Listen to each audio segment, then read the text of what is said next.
اسرائیل کی جانب سے ایران پر حملوں کا ایک بنیادی مقصد رجیم چینج یا حکومت کی تبدیلی بھی تھا، لیکن بظاہر یہ کوشش ناکام ہو گئی۔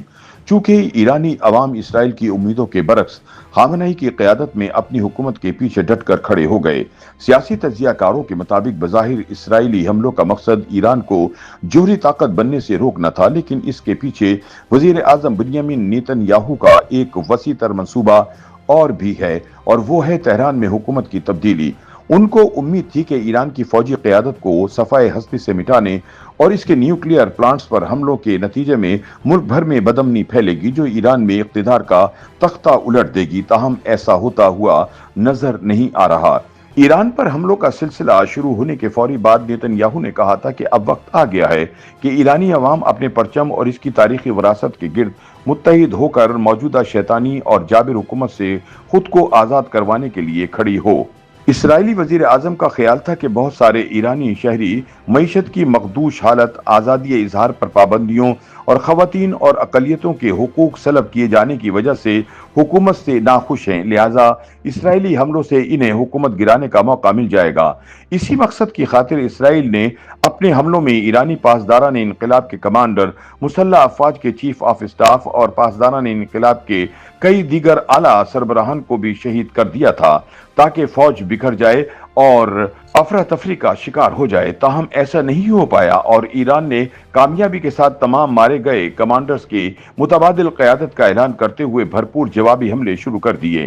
تاہم اسرائیلی وزیر اعظم کو اب بھی امید ہے کہ وہ ایرانی حکومت کے خاتمے میں کامیاب ہو جائیں گے۔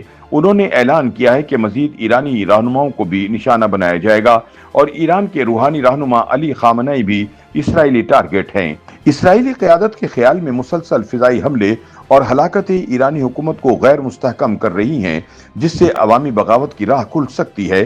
کم از کم نیتن یاہو کو یہی امید ہے، لیکن تجزیہ کاروں کا کہنا ہے کہ یہ ایک بہت بڑا جوا ہے۔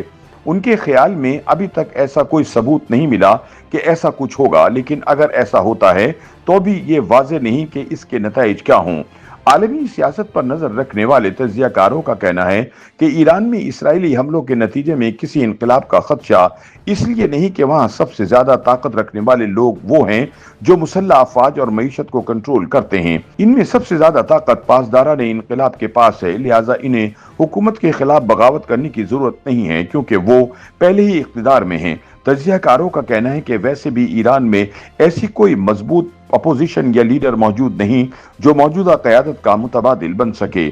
یاد رہے کہ ایرانی اپوزیشن حالیہ برسوں میں انتہائی منقسم رہی ہے۔ 2022 میں ایران میں چلنے والی پرتشدد وومن لائف فریڈم تحریک نے ملک کے ایک بڑے حصے کو اپنی لپیٹ میں لے لیا تھا۔ اس دوران کچھ اپوزیشن جماعتوں نے مل کر حکومت مخالف اتحاد بنانے کی کوشش کی تھی، لیکن یہ اتحاد زیادہ دیر تک نہیں چل پایا کیونکہ ان کے سنجیدہ نظریاتی اختلافات تھے۔ سب سے بڑا مسئلہ یہ تھا کہ اس اتحاد کی قیادت کون کرے گا اور حکومت گرانے کے بعد اگلی حکومت کی شکل کیا ہوگی۔ آج چند ہی لوگ ایسے ہیں جنہیں ایران میں متبادل قیادت کے طور پر دیکھا جا سکتا ہے۔ ان میں سے ایک ایران کے سابق ولی عہد رضا پہلوی ہیں جو سابق شاہ ایران کے بیٹے ہیں۔ 1979 کے اسلامی انقلاب میں ان کے والد کی حکومت کا تختہ الٹ دیا گیا تھا اور وہ جلا وطن ہو گئے تھے، لیکن بڑا مسئلہ یہ ہے کہ رضا پہلوی 46 برس گزر جانے کے بعد بھی جلا وطنی کی زندگی گزار رہے ہیں، لیکن وہ امریکی قیادت کو اپنی حمایت میں قائل کرنے کے لیے سرگرم رہتے ہیں۔ انہوں نے حال ہی میں اسرائیل کا دورہ بھی کیا تھا۔ اگرچہ وہ اب بھی ایران کے سیکولر طبقے میں مقبول ہیں، لیکن کچھ کرنے کے لیے انہیں ملک واپس آنا پڑے گا، لیکن وہ یہ رسک نہیں لینا چاہتے۔ اس کے علاوہ ایران میں مجاہدین خلق نامی ایک گروہ بھی موجود ہے۔ یہ ایک جلا وطن قیادت پر مبنی گروپ ہے جو ایرانی حکومت کا تختہ الٹنے کی حمایت کرتا ہے، لیکن بادشاہت کا نظام بحال کرنے کے خلاف ہے۔ یہ بائیں بازو کا مسلم گروپ ہے جس نے شاہ ایران کی سخت مخالفت کی تھی۔ انقلاب ایران کے بعد مجاہدین خلق کی لیڈرشپ عراق چلی گئی اور ایران کے خلاف جنگ کے دوران صدام حسین کے ساتھ جڑ گئی۔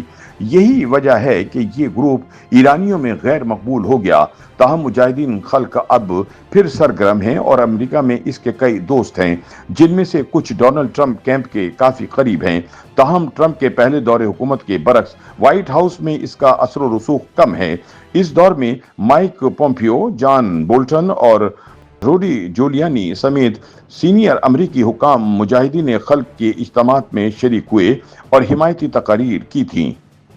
یوٹیوب پر گوگلی نیوز دیکھنے کے لیے youtube.com کی سرچ بار میں googly news T V type کریں۔ گوگلی نیوز کے پیج پر سرخ رنگ کے سبسکرپشن والے بٹن پر کلک کرنا نہ بھولیے۔ یوٹیوب پیج پر اپلوڈ ہونے والی ویڈیوز سے باخبر رہنے کے لیے بیل آئیکن پر کلک کیجیے۔ آپ کو ہر نئی ویڈیو کے بارے میں نوٹیفیکیشن موصول ہو جائے گا۔